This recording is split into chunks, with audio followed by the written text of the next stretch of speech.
Cap 6 lecture number क्या? चलो 54 कर लेते हैं आज।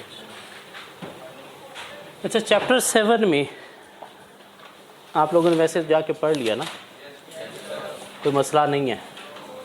उसके एंड पे आए कोई 3-4 क्वेश्चन रह गए, वो कवर करके उसे प्रॉपर्ली वाइंड अप करते हैं। जी आ जाए चैप्टर 7 के एंड पे हमें क्वेश्चन नंबर 11 मिलेगा। 10 तक हमने कर लिए थे ना, 10 तक हमने कर लिए थे। क्वेश्चन नंबर 10 हमने किया था प्रीवियस लेक्चर में। इसमें प्रोडक्ट 2 का अगर आप देखो तो ये 15 नहीं है, ईयर -2 का, ये 150 है, वो ज़ीरो नीचे आ गया हुआ है। तो 150 से ऑनवर्ड 149 मार्केट ग्रोथ लो होगी, क्या ख्याल है? और मार्केट शेयर इसका शायद एज कम्पेयर टू कंपैक्टर जो है वो ज़्यादा है, बल्कि उससे डबल है। तो ये क्या है? कैश काउ है। प्रोडक्ट 1 क्या थी? 50 से 65 मीन 30% मार्केट ग्रोथ है। तो मार्केट ग्रोथ हाई है, मार्केट शेयर लो है, तो ये प्रॉब्लम चाइल्ड है। प्रोडक्ट 2 कैश काउ है। कैश काउ है क्योंकि 150 से 149 मार्केट ग्रोथ लो है, ये 15 नहीं है, पहली फिगर 150 है। और प्रोडक्ट 3 स्टार था, स्टार है, 40 से 60 में मार्केट ग्रोथ हाई है और मार्केट शेयर इसका कंपैक्टर का सर 29 है, आपका कितना है? प्रोडक्ट 3 का, सॉरी कंपैक्टर का कितना है? 12, आपका कितना है? 13 पॉइंट समथिंग। तो स्टार है ये। प्रोडक्ट 4 को देखा जाए तो डॉग है और प्रोडक्ट 5 प्रॉब्लम चाइल्ड है। चलिए क्वेश्चन नंबर 11 में आ जाए प्लीज़। ये जो कल वाले क्वेश्चन है मुझे चेक करने की ज़रूरत तो नहीं है, आप लोग अच्छे मैच्योर स्टूडेंट हो, पेपर पास करना चाहते हो, या अभी डिसीजन रहता है कि देना है या नहीं देना, क्योंकि पेपर फ़ी तो अभी नहीं पे की, क्या ख्याल है? या डिसाइड कर लिया कि पेपर देना है और पास भी करना है? सिर्फ देना है या पास भी करना है? दो डिफरेंट चीज़ें ना। पेपर देना, देते बहुत सारे हैं, पास बहुत कम स्टूडेंट करते हैं। हाँ, तो डिसाइड कर लिया कि पास भी करना है, तो क्वेश्चन प्लीज़ साथ साथ अटैम्प्ट करने हैं। Question number 11, Horizon Company HL is engaged in the business of manufacturing and marketing of a wide range of consumer durable products. The company's products are at different stage of their product life cycles. Consequently, HL pursues different promotional strategies for products depending upon the stage of their product life cycle.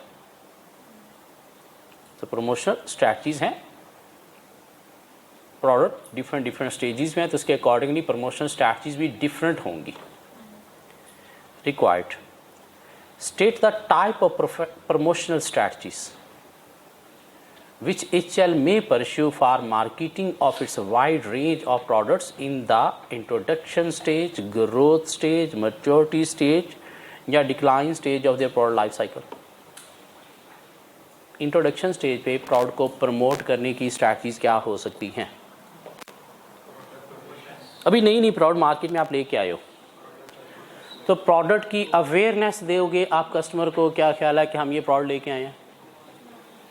उसके लिए कि product की familiarity के लिए आपकी product की testing वगैरह भी अलाउ कर सकते हो कस्टमर को, क्या कह रहा है? टेस्टिंग वगैरह भी अलाउ कर सकते हो, लाइक टेस्ट कैसा है या कोई कैसी प्रोडक्ट जो है वो यूज़ में है, तो उसकी कोई टेस्टिंग भी अलाउ कर सकते हो। और क्या करोगे? कोई डिस्ट्रीब्यूटर आप फाइंड करोगे, डिस्ट्रीब्यूशन चैनल फाइंड करोगे जिनके थ्रू प्रोडक्ट मार्केट में लॉन्च की जा सकती है, तो डिस्ट्रीब्यूटर अरेंज करना भी हो सकता है, क्या ख्याल है? प्रोडक्ट की एजुकेशन भी हो सकती है अवेयरनेस के साथ। मीन आपने एजुकेशन भी देनी है, मीन एक्सप्लेन करनी है आपकी प्रोडक्ट कैसे बनी है, क्या फ़ायदा देगी, किन लोगों को दोगी। क्यों एजुकेशन देंगे तो लोगों को प्रॉपर अवेयरनेस मिलेगी, क्या ख्याल है? ग्रोथ स्टेज पे क्या करोगे? प्रोडक्ट की डिफरेंशिएटेड फीचर आप एक्सप्लेन करोगे, कस्टमर को अट्रैक्ट करने के लिए हैवी मार्केटिंग करोगे, कुछ नए मार्केट सेगमेंट भी आइडेंटिफाई करोगे। क्यों इंडस्ट्री जब ग्रोथ में है दिस मीन हर तरह का कस्टमर आ रहा है, तो न्यू मार्केट सेगमेंट आप जो है वो भी आइडेंटिफाई करोगे। इंडस्ट्री जब ग्रोथ में है तो नए नए डिस्ट्रीब्यूटर्स भी आ रहे होंगे, तो आप न्यू डिस्ट्रीब्यूशन चैनल जो है वो भी इस्टेब्लिश करोगे। मैच्योरिटी स्टेज पे क्या करोगे? मार्केटिंग करोगे। किस चीज़ की? प्रोडक्ट की अवेयरनेस की या प्रोडक्ट की एग्जिस्टेंस की? एग्जिस्टेंस की आप मार्केटिंग करोगे। एक प्रोडक्ट अभी भी एग्जिस्ट करती है, इनोवेशन थोड़ी लाएंगे प्रोडक्ट में। प्रोडक्ट की प्रमोशन हम ज़्यादा करेंगे, लाइक डिस्काउंट ऑफर्स दे के कस्टमर को खींचने की कोशिश करेंगे। क्या कह रहा है? डिक्लाइन स्टेज पे क्या करोगे? अगेन डिस्काउंट ऑफर्स का आप जो है वो कॉस्ट बेयर करोगे, और प्रोडक्ट अपनी जो है वो कुछ कैटेगरी आप कम करोगे जो बिल्कुल ही ऑब्सोलीट हो चुकी हैं, जो कस्टमर थोड़ी बहुत प्रेफर कर रहा है, उसे रन करोगे। इसके आंसर को ज़रा एक नज़र मारेंगे। थोड़ा औखा क्वेश्चन है कि चारों स्टेजेस पे प्रमोशन स्ट्रैटेजीज क्या क्या होंगी।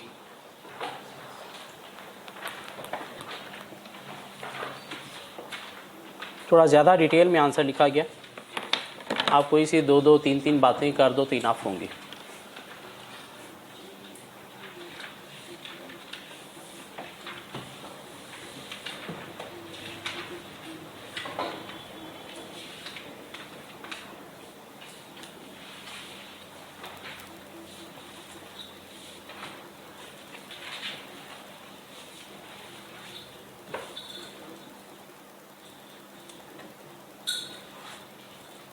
Question 11, chapter 7.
Question 12.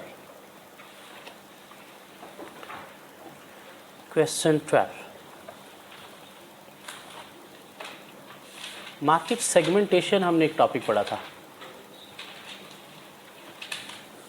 अपने कस्टमर को, अपनी मार्केट को डिवाइड करना इनटू ग्रुप्स। मीन सेगमेंट क्या है? सिमिलर कैरेक्टरिस्टिक्स वाले कस्टमर का ग्रुप जिनकी नीड, डिमांड्स, वांट्स जो हैं वो सेम हैं, उसे हम नाम देंगे market segment. Segmentation geographical area wise भी हो सकती है, प्रोडक्ट वाइज भी हो सकती है, कस्टमर की एज वाइज हो सकती है, जेंडर वाइज हो सकती है, कस्टमर के इनकम लेवल वाइज हो सकती है। So question 12, the purpose of market segmentation is to divide a market into different section, each with a distinctive group or potential customer। उसने कहा अगर आपको मार्केट सेगमेंटेशन का नहीं पता तो चलो ये लो बता दिया। A segmentation strategy is then developed and a different marketing mix is used to market a product to each segment. Typically, a different price is charged for the product in each segment, but it may be necessary to vary the product offered to each segment of the market in order to meet the need of customer in that segment. Mean different segment के लिए prices भी different charge की जाती हैं, different segment के लिए products भी different हम जो है वो लॉन्च करते हैं ताकि कस्टमर की नीड को पूरा किया जा सके। Required suggest ways in which a railway company might segment its market for rail travel. Mean एक ट्रेन चलाने वाली कंपनी अपनी मार्केट्स को कैसे सेगमेंट कर सकती है।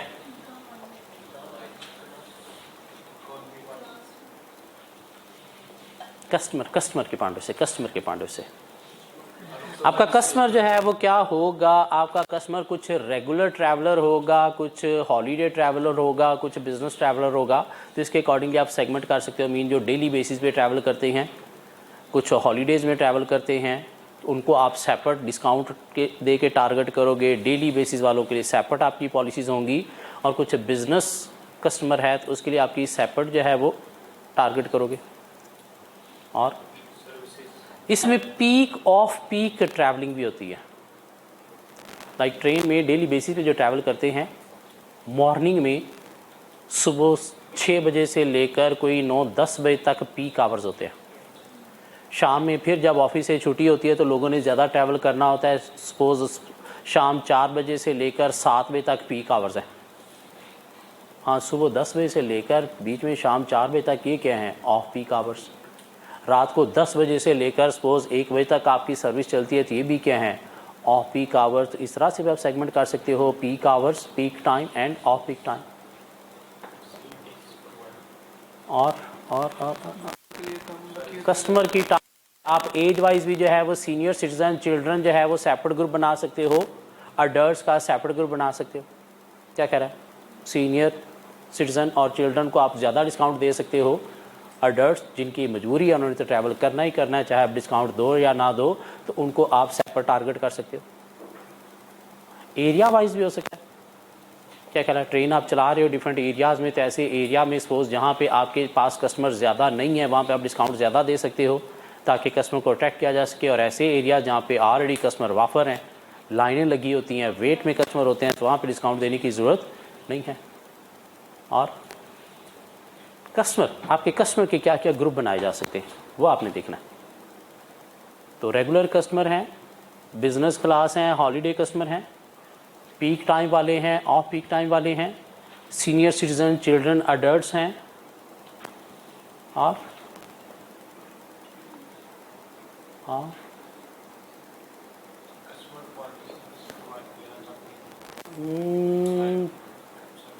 इकॉनमी क्लास, बिज़नेस क्लास, ये भी आप कह सकते हो। ट्रेन के अंदर भी कुछ डब्बे बिज़नेस क्लास होते हैं, कुछ इकॉनमी क्लास होते हैं। कुछ डिस्टेंस वाइज आप कह सकते हो लॉन्ग डिस्टेंस ट्रैवलर हैं या फिर शॉर्ट डिस्टेंस ट्रैवलर हैं, ताकि लॉन्ग डिस्टेंस ट्रैवलर वालों को आप डिस्काउंट दे सकते हो, शॉर्ट वालों को शायद डिस्काउंट देने की ज़रूरत नहीं है। बातें की जा सकती है। एंड पे आंसर दिएगा, ज़रा एक दफ़ा रीड करें जल्दी से।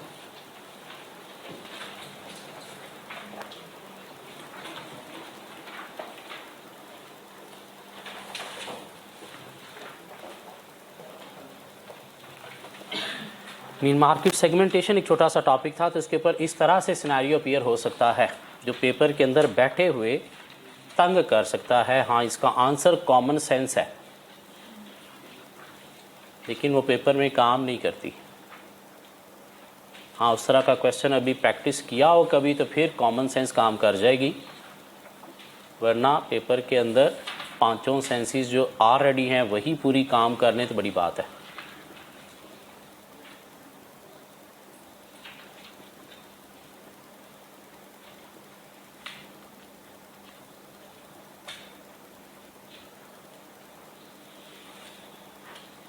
Question number 13.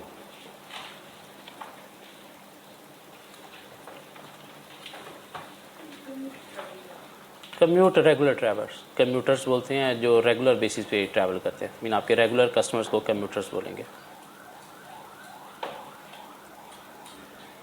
Ji, question 13, a tuition company provides a range of tuition services and educational publication to students preparing for professional accountancy examination.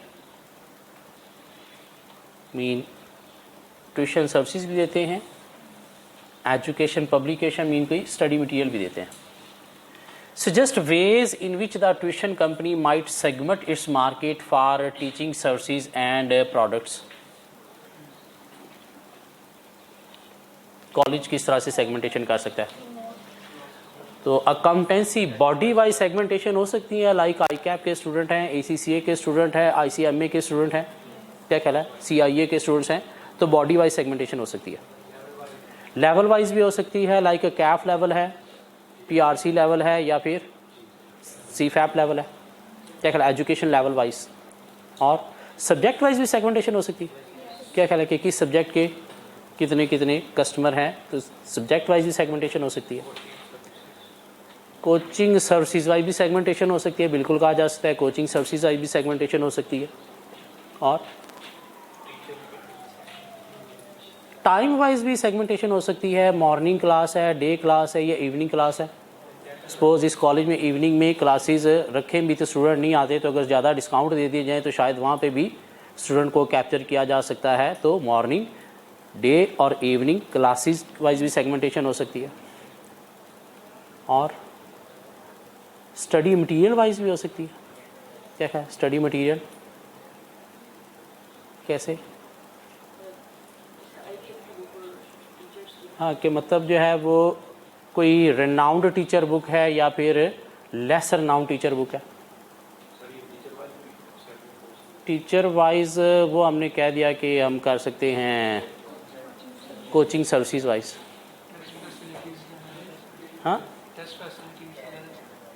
हाँ, फैसिलिटी वाइज भी सेगमेंटेशन हो सकती है कि आपको साथ लाइब्रेरी भी चाहिए, साथ आपको टेस्ट भी चाहिए, नहीं चाहिए तो उसकी अकॉर्डिंगली प्राइस कम भी चार्ज की जा सकती है।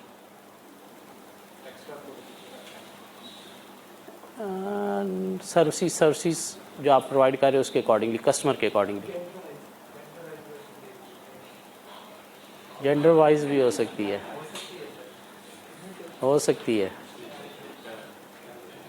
नहीं हो सकती। आपकी कोई प्रोडक्ट ऐसी नहीं है कि स्पेसिफिक फीमेल जेंडर के लिए हैं या स्पेसिफिक मेल जेंडर के लिए हैं, नहीं, आपकी प्रोडक्ट जो है वो ओवरऑल हर जेंडर के लिए है, क्या कह रहा है। तो इसलिए सेगमेंटेशन, अगर तो आपकी प्रोडक्ट ऐसी हो ना कि एक सिर्फ फीमेल के लिए, एक सिर्फ मेल के लिए है। स्कैन शेरशाह की प्रोडक्ट सिर्फ मेल जेंडर के लिए है, उसकी प्रोडक्ट फीमेल जेंडर के लिए नहीं है। नहीं, ऐसे नहीं है। स्कैन्स है, स्कैन्स शेरशाह छोड़ दें, साथ सिर्फ स्कैन्स रख लें, तो ऐसा नहीं है, वो मेल फीमेल दोनों जेंडर के लिए।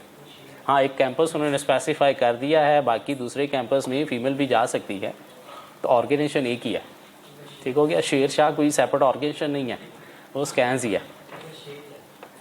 ये क्वेश्चन नंबर 14 मिलेगा हमें। उनकी अपनी बिलीव्स हैं, ठीक होंगी अपनी जगह पे, उनकी बिलीव्स ठीक है। Question 14,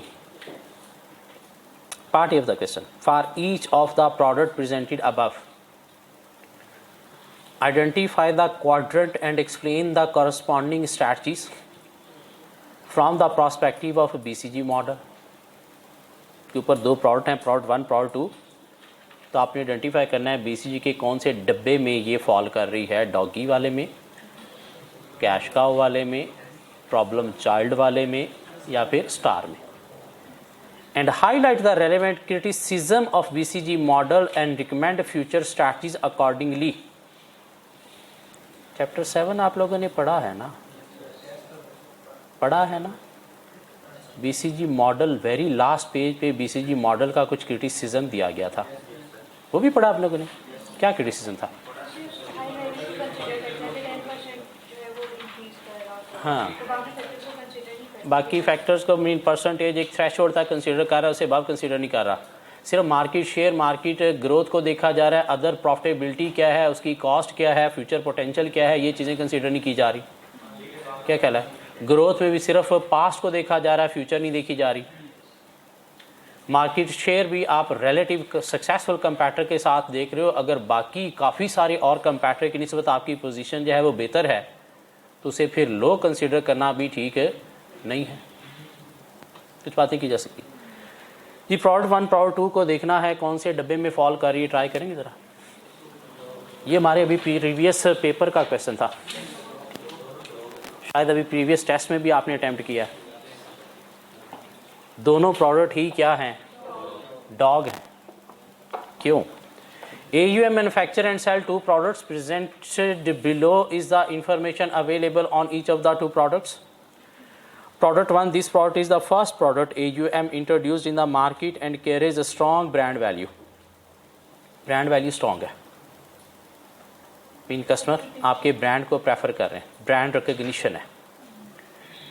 Its repute carries positive influence on many other AUM business activities. अच्छी repute भी है मार्केट के अंदर. When the product was introduced, its market share quickly grew to 4%. अचानक से 4% मार्केट शेयर बन गया आपका. And has remained study for a long time now. और मार्केट शेयर मीन कस्टमर आपने अपना रिटेन मेंटेन किया हुआ है. It's market share is 7% less than the market leader. लेकिन मार्केट लीडर से 7% कम है, this mean relative market share कम हो गया. The overall market is growing by 2.5% year on year basis. और ग्रोथ भी चूँकि लेस देन 10% है, तो इसलिए ये लो ग्रोथ मार्केट में लो रिलेटिव मार्केट शेयर के साथ ऑपरेट कर रही है. तो क्या है, डॉग प्रोडक्ट है. तो पार्ट ए में हमने सिर्फ इतना आइडेंटिफाई ही करना है. Identify the quadrant and explain the corresponding strategy. उसने कहा कॉरस्पॉन्डिंग स्ट्रैटेजी भी बतानी है. तो क्या करना चाहिए, डॉग को हमें विड्रॉ कर लेना चाहिए. अगर अदर एरियाज अफेक्ट होते हैं, रेप्यूट अफेक्ट होती है, तो फिर एटलीस्ट ब्रेक इवन पे मैनेज करना चाहिए. लेकिन हैवी इन्वेस्टमेंट हमें नहीं करनी. क्यों, मार्केट ग्रोथ क्या हो गई है, लो हो गई है. लो ग्रोथ मार्केट में हैवी इन्वेस्टमेंट फीजिबल नहीं है. The product 2, the product has been consistently selling and enjoying a high profit in the same market for quite some time now. Profit कमा रही है ये प्रोडक्ट भी. The annual market growth for this product is 5%, which is less than 10% and low. And market share is merely 1.5% less than the only competitor in the market. और एक ही compactor और है, दूसरे आप हो. हाँ, आपका मार्केट शेयर उससे 1.5% से बिलो है, तो रिलेटिव मार्केट शेयर लो है आपका. क्या कहलाए, तो सूरत में ये भी क्या है, डॉग है. तो स्टॉप कर देना चाहिए. नहीं, प्रॉफिटेबिलिटी जनरेट कर रहा है तो चलाना चाहिए जब तक प्रॉफिटेबिलिटी में है. लेकिन हैवी इन्वेस्टमेंट अभी नहीं करनी चाहिए, क्यों, मार्केट ग्रोथ रेट अभी स्लो है. अब पार्ट बी में आगे इस मार्केट शेयर और मार्केट ग्रोथ को देखा जा रहा है, जबकि प्रोडक्ट 1 को देखा जाए तो इसकी रिप्यूट बहुत अच्छी है, ब्रांड लॉयल्टी बहुत अच्छी है. क्या ख्याल है, उसकी बेस पर एज कंपेयर टू सक्सेसफुल कंपैटिटर बेशक मार्केट शेयर आपका कम है, बेशक कम है, लेकिन लॉन्च करते ही 4% मार्केट शेयर और आपने मेंटेन किया, मीन कस्टमर प्रेफर कर रहा है. तो इसलिए इसको बंद करना जो है वो बेस्ट स्ट्रैटेजी नहीं है. हमें इसे क्या करना चाहिए, इसे फ्यूचर पोटेंशियल को देखते हुए रन करना चाहिए. हाँ, अगर कस्टमर खींच के मार्केट शेयर हाई कर सकते हैं तो सूरत में ये कैश काउ भी बन सकता है. प्रोडक्ट 2 को देखा जाए, though as compare to successful competitor market share कम है, लेकिन जस्ट 1.5% से. और अगर थोड़ी सी आप कोई प्रोडक्ट डिफ्रेंशिएशन करो या मार्केटिंग करो तो उससे कस्टमर को अट्रैक्ट करके एक सिंगल कंपैटिटर है तो डील करके स्ट्रॉन्ग पोजीशन मार्केट में बनाई जा सकती है. क्या ख्याल है, वेरी फ्यू कंपैटिटर जो मार्केट में ऑपरेट कर रहे हैं, मीन नियर टू मोनोपोली हो आप भी. लाइक अगर कंपैटिटर को आप एक्वायर कर लो तो मोनोपोली क्रिएट होगी और हाई प्रॉफिटेबिलिटी भी जनरेट किया जा रहा है. तो उस सूरत में भी क्या करना चाहिए, इसे रन करना चाहिए. यहाँ थोड़ा फोकस करना चाहिए इस पे, प्रोडक्ट डिफ्रेंशिएशन पे, मार्केटिंग पे to attract the customer and may convert it into cash का. बातें की जा सकती हैं 10 नंबर के लिए. औखा क्वेश्चन था, औखा क्वेश्चन था. पेपर में अगर 10 नंबर का ऐसा क्वेश्चन मिल जाए, कुछ नहीं, गंदे से गंदा भी अटैम्प्ट करोगे क्या 6-7 नंबर नहीं ले सकोगे. 5 नंबर पे पास हो गया. बाकी ऊपर वाले जितने मार्क्स हैं वो अदर क्वेश्चंस को कवर करते हुए पेपर पास करने में काफ़ी हेल्पिंग हो जाते हैं. हाँ, अगर आपने BCG के सारे क्वेश्चन अटैम्प्ट किए हुए हैं पिछले, तो मेरे ख्याल से आप 8 नंबर इजीली ले लोगे. क्या ख्याल है. क्वेश्चन 15 हम कवर कर चुके, 16 कवर कर चुके, और यूँ चैप्टर 7 हमारा टोटली लॉकअप हो गया. क्या ख्याल है. चलिए चैप्टर 8 में चले गए. वहाँ पे अभी तक हमने क्या पढ़ा है? पोर्टर्स वैल्यू चेन पढ़ा है और एक स्वॉट एनालिसिस पढ़ा है, बस और कुछ नहीं पढ़ा। पोर्टर वैल्यू चेन और स्वॉट एनालिसिस के अलावा हमने और कुछ नहीं वहाँ पे पढ़ा। तो आइए देखते हैं उसके अंदर और क्या है।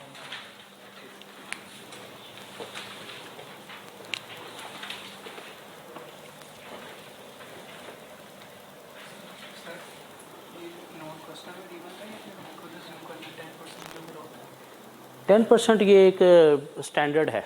मीन हाई ग्रोथ मार्केट क्या है जिसकी ग्रोथ अबाउट 10% है, क्यों 10% तक normal growth due to price inflation होती है। ठीक हो गया जी। बिजनेस स्ट्रैटेजी हम पढ़ रहे थे एक टॉपिक,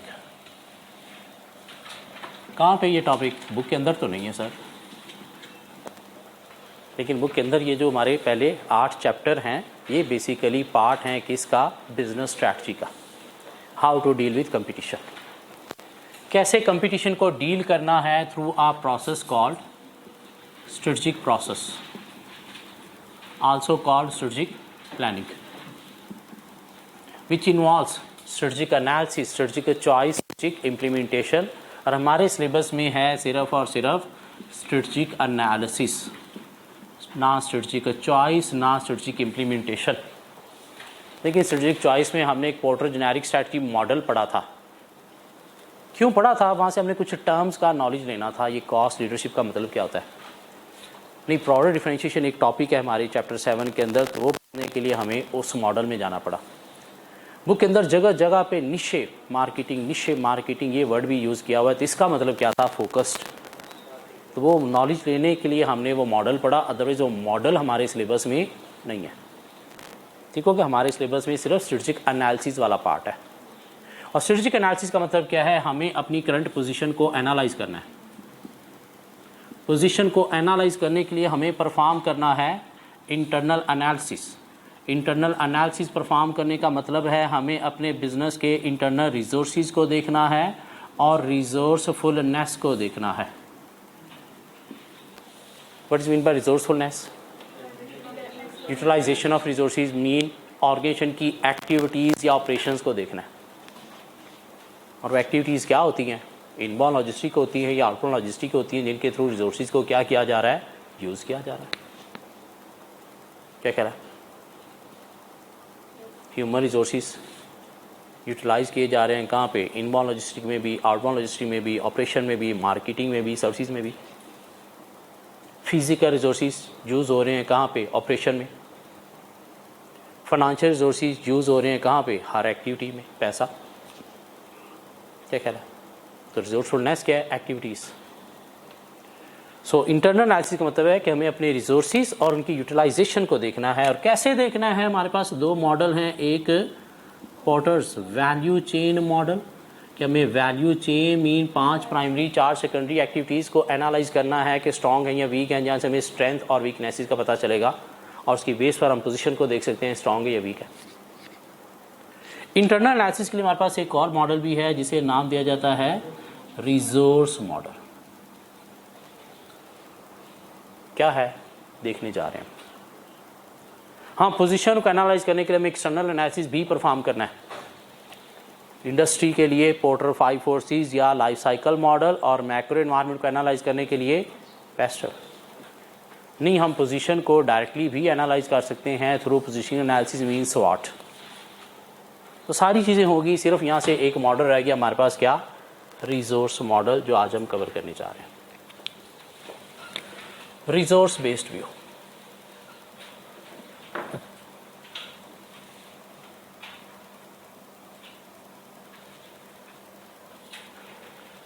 तो 3 राइटर हैं हमारे पास।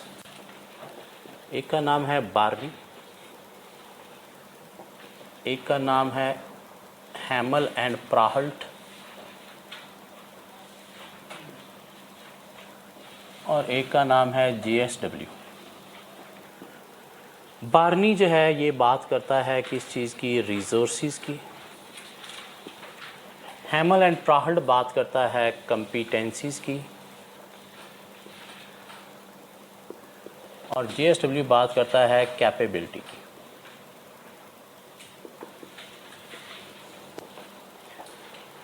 ये तीनों राइटर मिल के कहना क्या चाह रहे हैं कि एक कंपनी की मार्केट में पोजीशन स्ट्रांग हो सकती है। बार्नी कहता है कि अगर उसके पास अच्छे रिसोर्सेज हैं तो। हैमल एंड प्राहड कहता है कि अगर उसके पास अच्छी कंपिटेंसीज हैं तो। जीएसडब्ल्यू कहता है कि अगर उसके पास अच्छी कैपेबिलिटीज़ हैं तो।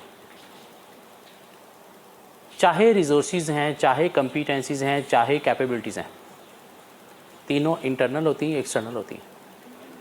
इंटरनल होती हैं, दिस मीन ये तीनों राइटर इम्फेसिस दे रहे हैं आपके इंटरनल फैक्टर्स के ऊपर।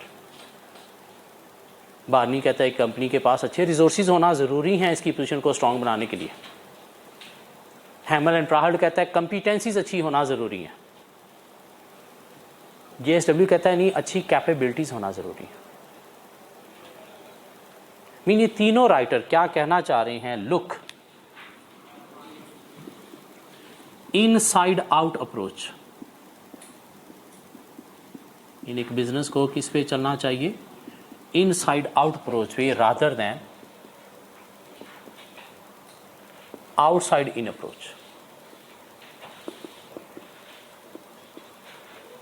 मीन एक बिजनेस को अगर मार्केट में अपनी पोजीशन को स्ट्रांग बनाना है तो आपको क्या करना है, इनसाइड आउट अप्रोच पे चलना है rather than outside in approach.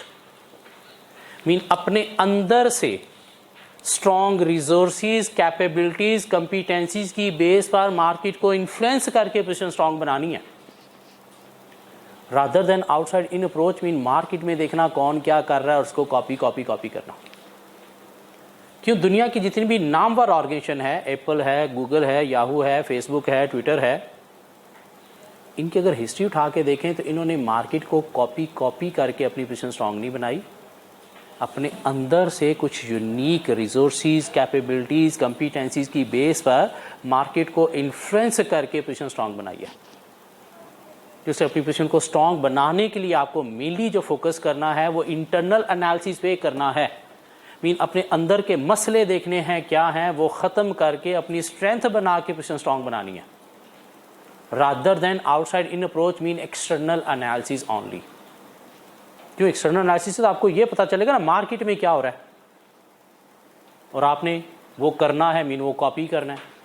इससे तो आप कॉपी करते रहोगे, मार्केट लीडर आप कभी भी नहीं बनोगे। मार्केट लीडर कब बनोगे, जब अंदर की स्ट्रेंथ की, मीन अपनी इनोवेशन की बेस पर, अपनी क्रिएटिविटी की बेस पर मार्केट को इन्फ्लुएंस करोगे। इसलिए इंटरनल एनालिसिस ज़्यादा ज़रूरी है as compare to external analysis. क्यों ज़्यादातर बिजनेस क्या करते हैं, जब भी पोजीशन को एनालाइज करना है तो एक्सटर्नल एनालिसिस परफॉर्म करते हैं, 5 फोर्सेस प्रेशर फैक्टर को देखते हैं, इंटरनल एनालिसिस को फोकस ही नहीं करते। लेकिन ये तीनों राइटर इंपॉर्टेंस दे रहे हैं किस चीज़ की, इंटरनल एनालिसिस की, कि पोजीशन को स्ट्रांग बनाने के लिए आपको अपनी स्ट्रेंथ देखनी है, उसकी बेस पर मार्केट को इन्फ्लुएंस करना है। अपनी वीकनेसेस देखनी है, उन्हें ख़त्म करके स्ट्रेंथ बना के पोजीशन स्ट्रांग बनानी है। एक्सटर्नल एनालिसिस बाद की बात है। क्योंकि अगर आपके पास अच्छे रिसोर्सेज हैं, अच्छी कैपेबिलिटीज़ हैं, अच्छी कंपिटेंसीज हैं, तो मार्केट में पोजीशन आपकी ऑटोमेटिकली स्ट्रांग होगी। हाँ, जब आपके पास कोई यूनिकनेस है ही नहीं तो फिर आप compete नहीं कर सकते, फिर तो कंपैटर की यूनिकनेस से ही चलेंगी मार्केट में।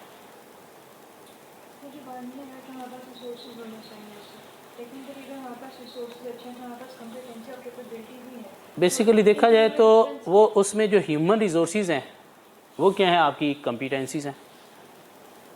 उसमें जो फिजिकल रिसोर्सेज हैं, अच्छे एसेट, अच्छी टेक्नोलॉजी है, वो क्या आपकी कैपेबिलिटी है। तीनों इंटरनल है, मीन तीनों रिसोर्सेज ही हैं, तीनों इंटरनल है। कंपिटेंसीज क्या हैं, लोगों की skill, knowledge, experience, mean human resources. Capabilities क्या हैं, आपके बिजनेस के ऑपरेशंस जिसके थ्रू आप रिसोर्सेज को यूटिलाइज करते हो। रिसोर्सेज क्या है, लाइक रॉ मटेरियल है आपके पास, अच्छे लोग हैं, अच्छा पैसा है।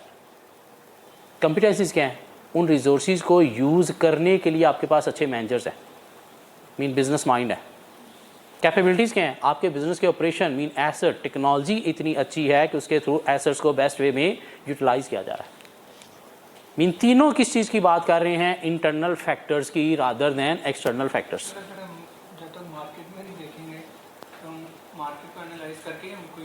नहीं, आप अपने R&D के थ्रू कुछ ऐसी यूनिक चीज़ मार्केट में लेके आओ कि मार्केट को अवेयरनेस दे के आप पोजीशन स्ट्रांग बनाओ। एप्पल ने जब आईफोन बनाया था तो क्या मार्केट को दे के बनाया था? नहीं, वो एक यूनिक चीज़ मार्केट में लेके आए और लाने से उन्होंने मार्केट को इन्फ्लुएंस करके पोजीशन स्ट्रांग बनाई। बाकी सब ने उसको कॉपी करना शुरू किया। क्या ख्याल है? मीन आपने इनोवेटिव प्रोडक्ट देनी है, एक आइडिया के ऊपर आपने चलना है कि मार्केट में यूं भी हो सकता है। कस्टमर के तो ख्वाबो ख्याल में नहीं है वो, कस्टमर के ख्वाबो ख्याल में नहीं है वो चीज़। आपने R&D के थ्रू इनोवेशन लानी है और उसकी बेस पर कस्टमर को बताना है ये लो, ये आपकी ज़रूरत है, फिर पोजीशन स्ट्रांग बनेगी। ये नहीं कि एक कस्टमर की ज़रूरत है, कोई दे रहा है तो मुझे भी वही बनाना चाहिए। नहीं, ये तो फिर आपने नयापन कुछ भी नहीं किया, फिर तो आप पीछे ही रहोगे, कॉपी करते रहोगे सारी ज़िंदगी, मार्केट लीडर नहीं बनोगे। क्या ख्याल है? लीडर बनने के लिए आपको देखना है कि ये चीज़ मार्केट में है, इस तरह की और अल्टरनेटिव क्या हो सकता है जो कस्टमर की ये नीड पूरी कर सकता है, ये बेटर वे में इस नीड को पूरा कर सकता है।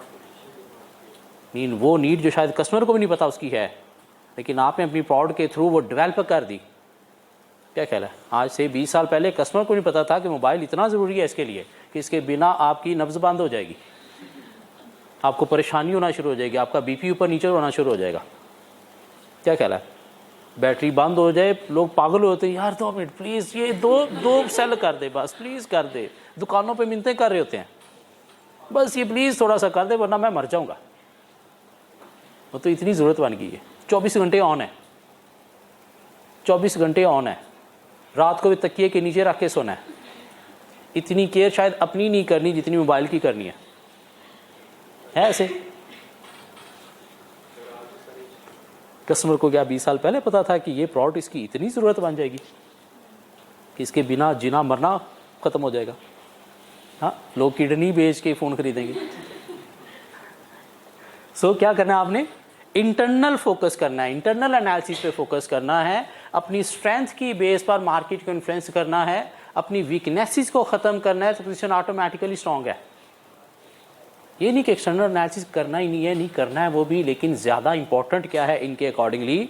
Internal mean inside out approach, अपने अंदर से मार्केट को इन्फ्लुएंस करना है, rather than outside in approach mean external factors को कॉपी करना या उनसे बचने के लिए पॉलिसीज डिफाइन करना।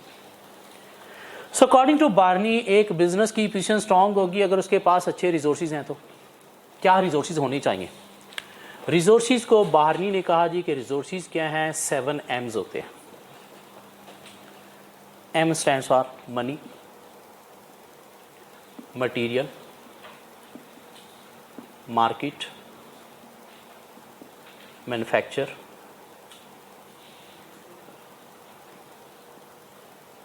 manpower, management. हो गए साथ? Money, material, market, makeup. कि अगर आपके पास ये 7 रिसोर्सेज स्ट्रॉन्ग हैं तो आपकी मार्केट में पोजीशन स्ट्रॉन्ग है। हाँ, इनमें से कोई एक रिसोर्स आपका वीक है तो मार्केट में पोजीशन आपकी वीक होगी। मनी मीन आपके पास फाइनेंशियल रिसोर्सेज अच्छे होने चाहिए, पैसा अच्छा होना चाहिए, कैश सरप्लस होना चाहिए, आपका short term cash flow positive होना चाहिए, आपकी करंट रेशो अबव 1 होनी चाहिए, आपकी गियरिंग लो होनी चाहिए, ताकि पैसा जैसे आपको ज़रूरत पड़े तो आप लोन लेके जनरेट कर सको। क्या ख्याल है? फाइनेंशियल रिसोर्सेज अच्छे होने चाहिए, फिर जाके मार्केट में पोजीशन स्ट्रॉन्ग है। क्योंकि फाइनेंशियल रिसोर्सेज अच्छे हैं तो आप जैसे कोई अपॉर्चुनिटी आएगी उसे कैप्चर करने के काबिल हो। अगर आपकी कैश फ्लो ऑलरेडी मैनेज नहीं हो रही है, आप ओवरड्राफ्ट पे चल रहे हो, आपकी गियरिंग ऑलरेडी कोई 60-70% पे पहुंची हुई है, तो कोई अपॉर्चुनिटी आती है तो आप पैसा अरेंज नहीं कर पाओगे, अपॉर्चुनिटीज़ लॉस्ट हो जाएंगी, कंपैक्टर कैप्चर करेगा तो आपकी पोजीशन क्या होगी? वीक होगी। मटीरियल प्रोडक्ट बनाने के लिए रॉ मटेरियल आपके पास यूनिक होना चाहिए, ऐसा होना चाहिए कि किसी और कंपैक्टर के पास ना हो। एप्पल आईफोन का मटेरियल है क्या? iOS software. क्या ख्याल है? प्रोडक्ट का कंपोनेंट मटेरियल है ना, किसी और के पास नहीं है, इस वजह से पोजीशन स्ट्रांग है, जिसकी बेस पर आपकी प्रोडक्ट डिफरेंशिएशन होगी।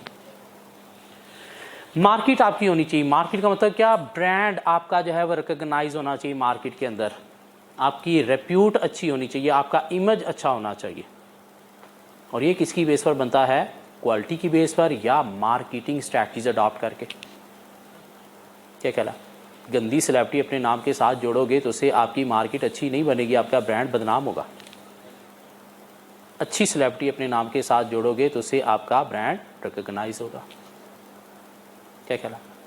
ये क्या है? मार्केट में, मार्केट के अंदर आपकी ब्रांड इमेज अच्छा होना चाहिए, आपके ब्रांड की अवेयरनेस होनी चाहिए लोगों को। हाँ, उसके पीछे थोड़ा टाइम भी लगता है, ऐसे फौरी मार्केट नहीं बन जाती। क्वालिटी प्रोडक्ट्स देना पड़ती हैं, रिलायबल सर्विस देना पड़ती हैं, अपने प्रॉमिसेस मीट करना पड़ते हैं, फिर जाके मार्केट बनती है। मैन्युफैक्चर, प्रोडक्शन मेथड्स आपके labour intensive, machine intensive? Machine intensive होनी चाहिए, मशीन इंटेंसिव होनी चाहिए, हाई क्वालिटी वाली मशीनरी के थ्रू, हाई इनोवेटिव मशीनरी के थ्रू होनी चाहिए ताकि उसमें डिफेक्ट्स बिल्कुल भी ना हो। मैन पावर, ह्यूमन रिसोर्सेज आपके पास अच्छे होने चाहिए। ह्यूमन रिसोर्सेज में सिर्फ बंदे नहीं, उनकी क्वालिफिकेशन, एक्सपीरियंस, स्किल्स भी यूनिक होनी चाहिए। पढ़े लिखे लोग होने चाहिए, मेरिट पे अपॉइंट करने चाहिए। अपने चाचे मामे ताए के मैट्रिक पास लोग निकम्मे नहीं, अदरवाइज ह्यूमन रिसोर्स अच्छे ना होने की वजह से भी आपके बिजनेस स्ट्रेंथ नहीं, वीकनेसेस होंगी। मैनेजमेंट आपकी अच्छी होनी चाहिए, ऐसी मैनेजमेंट जो on time quick decision making कर सके, जो एक अच्छा स्ट्रक्चर डिफाइन करके चल सके, जो अपने नीचे जितने भी लोग हैं उनकी स्किल्स को बेटर वे में यूटिलाइज करना जानती हो। अगर अपने नीचे लोगों की स्किल्स को यूटिलाइज करना नहीं इनको पता नहीं डिसीजन कब लेने हैं, कैसे लेने हैं, कैसे चीज़ों को देखना है, तो ये क्या इंटरनल वीकनेस है। तो मैनेजमेंट भी आपकी अच्छी होनी चाहिए, एक्सपीरियंस कॉम्पिटेंट लोग होने चाहिए। और मेकअप क्या है? प्रोडक्ट का डिज़ाइन। मेकअप क्या है? प्रोडक्ट का डिज़ाइन क्या होना चाहिए? कुछ यूनिक होना चाहिए, ऐसा डिज़ाइन होना चाहिए जिसको कस्टमर प्रेफर करे। हाँ, अगर उसमें कोई यूनिकनेस नहीं है, डिफ्रेंशिएशन नहीं है, तो फिर मार्केट में आपकी प्रोडक्ट को एक्सेप्ट कोई नहीं करेगा। सर्विसेज आप प्रोवाइड कर रहे हो तो सर्विसेज का वे जो है वो यूनिक होना चाहिए, ऐसा इजी वे होना चाहिए कि कस्टमर उस वे की खातिर आपकी सर्विसेज को प्रेफर करे। हाँ, अगर कस्टमर को कन्वीनियंस नहीं मिल रही, क्यों आपकी सर्विसेज का वे अच्छा नहीं है, डिज़ाइन अच्छा नहीं है, तो फिर भी मार्केट में पोजीशन स्ट्रांग नहीं बनेगी। So according to Barney, position strong बनाने के लिए क्या होने चाहिए? आपके पास रिसोर्सेज अच्छे होने चाहिए, और वो रिसोर्सेज क्या हैं? 7M। Financial resources, raw material, market recognition, इसको हम इंटेंजिबल रिसोर्स भी कह सकते हैं। ब्रांड इंटेंजिबल रिसोर्स है, क्या कहता है? गुडविल इंटेंजिबल रिसोर्स है। Manufacture mean non current asset आपके अच्छे होने चाहिए, फिक्स्ड एसेट आपके पास अच्छे होने चाहिए, नए होने चाहिए, पुराने नहीं। क्या कहला? मैन पावर, ह्यूमन रिसोर्स आपके पास अच्छे होने चाहिए। मैनेजमेंट आपकी अच्छी होनी चाहिए, मीन डिसीजन मेकिंग प्लानिंग आपकी अच्छी होनी चाहिए, और मेकअप मीन प्रोडक्ट का डिज़ाइन भी अच्छा होना चाहिए। फिर बार्नी कहता है कि अगर आप मार्केट में अपनी पोजीशन को लॉन्ग टर्म मेंटेन करना चाहते हो तो एक फर्म के पास जो रिसोर्सेज हैं उसके अंदर कोई 4 कैरेक्टरिस्टिक्स होनी चाहिए। सो क्या कहता है? To gain sustainable comparative advantage,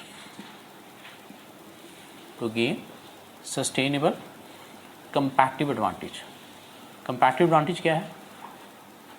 advantage against comparator. अगर आप लॉन्ग टर्म मेंटेन करना चाहते हो, so a firm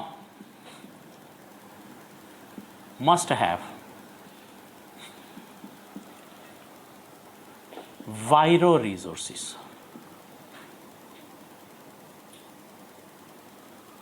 So according to Barney, अगर एक बिजनेस अपनी कंपैरेटिव पोजीशन को स्ट्रॉन्ग मेंटेन करना चाहता है तो उसके पास वायरो रिसोर्सेज होने चाहिए। मीन रिसोर्सेज की 4 कैरेक्टरिस्टिक्स होनी चाहिए, VIRO।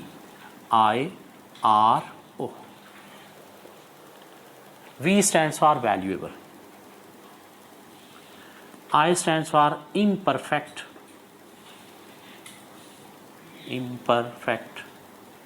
imitation, R stands for rare, O stands for organization।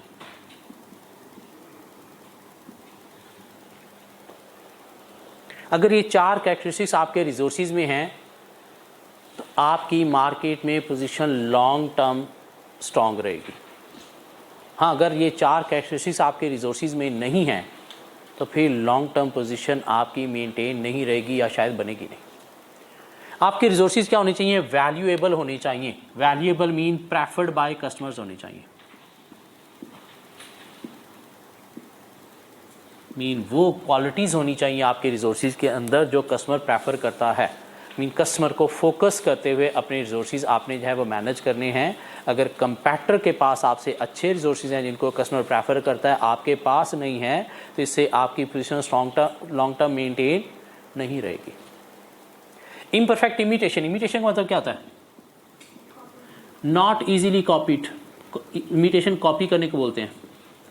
Mean आपके रिसोर्सेज ऐसे होने चाहिए कि उन्हें कोई इजीली कॉपी ना कर सके। जो अगर किसी ने कॉपी कर लिया तो कॉपी करके आपकी पोजीशन को अफेक्ट कर देगा। जिसकी बेस्ट एग्जांपल है कोका कोला। ये काला पानी कोक बनाने के लिए क्या इंग्रेडिएंट्स चाहिए सारी दुनिया को पता है। ये काला पानी के इंग्रेडिएंट्स से बनेगा, लेकिन उनका मिक्सचर क्या बनाना है ये दुनिया में किसी को नहीं पता। क्यों? वो मिक्सचर से ये टेस्ट बनेगा और वो मिक्सचर बनाने के पीछे एक हिस्ट्री है R&D की, कम से कम कोई 30-40 साल की हिस्ट्री है। उस R&D के थ्रू इन्होंने ये मिक्सचर ईजाद किया है कि ये मिक्सचर बनाएंगे तो ये टेस्ट बनेगा। हालांकि पेप्सी भी कंपनी है, लेकिन उसके बावजूद उसका भी वो टेस्ट नहीं है जो कोक दे रहे हैं। क्यों? इंग्रेडिएंट्स का पता है क्या बनाने होने चाहिए, लेकिन उसका मिक्सचर फार्मूला क्या है, ये क्या है, एम्बिग्युइटी है इसके अंदर। मीन कोई भी कॉपी नहीं कर सकता। क्यों? 30-40 साल गुजारेगा, R&D करेगा, तो फिर पता चलेगा मिक्सचर क्या बनाना है। उतनी देर में ये और इम्प्रूव कर लेंगे। ये क्या है? आपके रिसोर्सेज इम्परफेक्ट इमिटेशन होनी चाहिए। मीन परफेक्ट इमिटेशन नहीं होनी चाहिए। कोका कोला पेप्सी ने भी बनाई है, और भी पता नहीं कितने कोला ने वो काला पानी बनाया है, लेकिन वो टेस्ट नहीं दे रहे। मीन कॉपी कर रहे हैं, लेकिन परफेक्ट इमिटेशन नहीं, इम्परफेक्ट इमिटेशन। मीन उसके अंदर एम्बिग्युइटी है, नहीं पता चल रहा क्या कैसे बनाना है। आपके रिसोर्सेज क्या होने चाहिए? रेयर होने चाहिए। रेयर बोले तो यूनिक होने चाहिए। मीन सप्लायर आपके अलावा किसी और को वो रिसोर्स प्रोवाइड ना करे। iOS सॉफ्टवेयर इन आईफोन क्या है? रेयर है और किसी के पास है ही नहीं। क्या ख्याल है? इस वजह से कंपैटर नहीं गिरा पा रहे। ऑर्गेनाइजेशन अच्छी होनी चाहिए। ऑर्गेनाइजेशन का मतलब क्या है कि आपके रिसोर्सेज जो हैं वो क्या होने चाहिए? नॉन सब्स्टिट्यूटेबल होने चाहिए। मतलब आपको क्या करना चाहिए? उसके अंदर कुछ ना कुछ इनोवेशन लाते रहना चाहिए। क्यों? इनोवेशन लाते रहोगे तो उनका सब्स्टिट्यूट जो है वो बिल्कुल भी नहीं बनेगा। क्यों? जैसे सब्स्टिट्यूट बनेगा आप कुछ और इनोवेट कर लोगे। अगर आप उसमें नयापन नहीं ला रहे, उसमें क्या कर रहे हो, कोई इनोवेशन नहीं ला रहे, तो फिर उनके सब्स्टिट्यूट आने से कस्टमर मूव कर जाएगा किसकी तरफ? कंपैक्टर की तरफ या सब्स्टिट्यूट की तरफ। तो अपनी पोजीशन स्ट्रॉन्ग मेंटेन रखने के लिए एक फर्म के पास ठीक है ये रिसोर्सेज होने चाहिए, लेकिन उन रिसोर्सेज के अंदर 4 कैरेक्टरिस्टिक्स भी होनी चाहिए। Valuable mean preferred bye customers होने चाहिए। Imperfect imitation mean not easily copied होने चाहिए। रेयर मीन यूनिक होने चाहिए। मीन सप्लायर आपके अलावा वो सप्लाईज किसी और को ना दे। और ऑर्गेनाइजेशन अच्छी होनी चाहिए। मीन नॉन सब्स्टिट्यूटेबल होने चाहिए। उसमें आपको इनोवेशन लाते रहना है ताकि कस्टमर को कुछ ना कुछ नया मिलता रहेगा, तो सब्स्टिट्यूट पे मूव नहीं होगा। ये एक मॉडल था हमारे पास रिसोर्सेज का। रिसोर्सेज 4 तरह के होते हैं।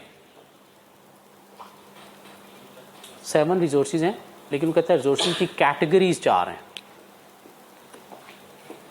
ह्यूमन रिसोर्सेज होते हैं, बंदे, सिर्फ बंदे नहीं, उनकी स्किल, नॉलेज, एक्सपीरियंस भी। फिजिकल रिसोर्सेज होते हैं, asset, machinery, technology. Financial resources होते हैं, पैसा। और इंटेलेक्चुअल रिसोर्सेज होते हैं। इंटेलेक्चुअल बोले तो ट्रेडमार्क, कॉपीराइट, जो आपके पास हैं किसी और के पास नहीं है एक चीज़ बनाने के। हाँ, रिसोर्सेज क्या हैं? 7M।